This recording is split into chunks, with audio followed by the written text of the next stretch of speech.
नमस्कार, स्वागत है आप सभी का बुंदेलखंड न्यूज 24 में। आपके साथ मैं हूं ऋतिक सोनी और आज हम बात करने वाले हैं सरकार द्वारा अभी हाल ही में आए हुए बोर्ड परीक्षार्थियों, यूपी बोर्ड परीक्षार्थियों के लिए निर्देश।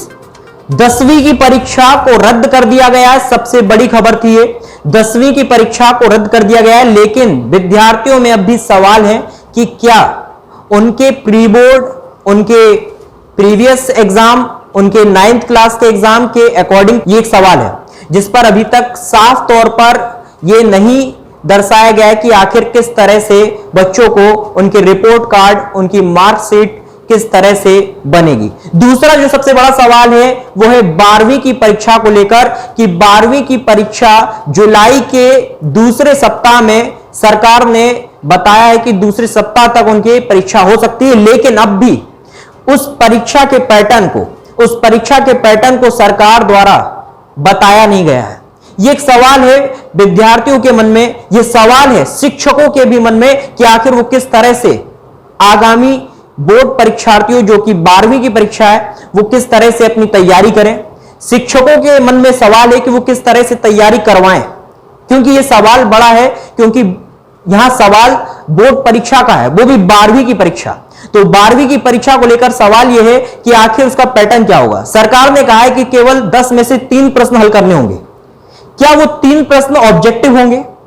क्या वो 3 प्रश्न सब्जेक्टिव होंगे? अगर वो बहुविकल्पीय प्रश्न होते हैं तो क्या वो एक एक नंबर के 3 प्रश्न 100 नंबर के बराबर होंगे? या जो प्रैक्टिकल सब्जेक्ट होते हैं फिजिक्स, केमिस्ट्री, अगर उनकी बात की जाए तो 70 मार्क्स के होते हैं, तो क्या 70 नंबर का पेपर 3 नंबर के बराबर होगा यदि बहुविकल्पीय प्रश्न है? और अगर बहुविकल्पीय प्रश्न नहीं है, यदि वो दीर्घ उत्तरीय प्रश्न है यानी कि लॉन्ग टाइप क्वेश्चन है, तो क्या वो 23 नंबर के, अगर 70 नंबर का पेपर होता है तो क्या 23 का एक लॉन्ग होगा? 23 के समथिंग, 23 नंबर के समथिंग क्या पेपर होगा? तो 23 नंबर का एक लॉन्ग होगा या फिर 1 नंबर का ऑब्जेक्टिव होगा, यह बात अब तक क्लियर नहीं हुई है। और यह प्रश्न विद्यार्थियों को तो परेशान कर ही रहा है, साथ में शिक्षकों को भी कर रहा है, क्योंकि शिक्षक आखिर किस तरह से अपने विद्यार्थियों को पढ़ाए, शिक्षक किस तरह से उन्हें समझाए कि आपका पैटर्न किस तरह से होगा। विद्यार्थी शिक्षकों से सवाल करते हैं और शिक्षक के पास इस बात का खुद जवाब नहीं है। यदि सरकार को यह निर्देश देना ही थे कि उनकी परीक्षाएं 10 में से 3 प्रश्न हल करने होंगे, तो उन्हें उसी दिन यह बात भी विद्यार्थियों को बता देनी चाहिए थी, शिक्षकों को बता देनी चाहिए, अवगत करा देनी चाहिए थी मीडिया के माध्यम से कि वो परीक्षा का पैटर्न क्या होगा।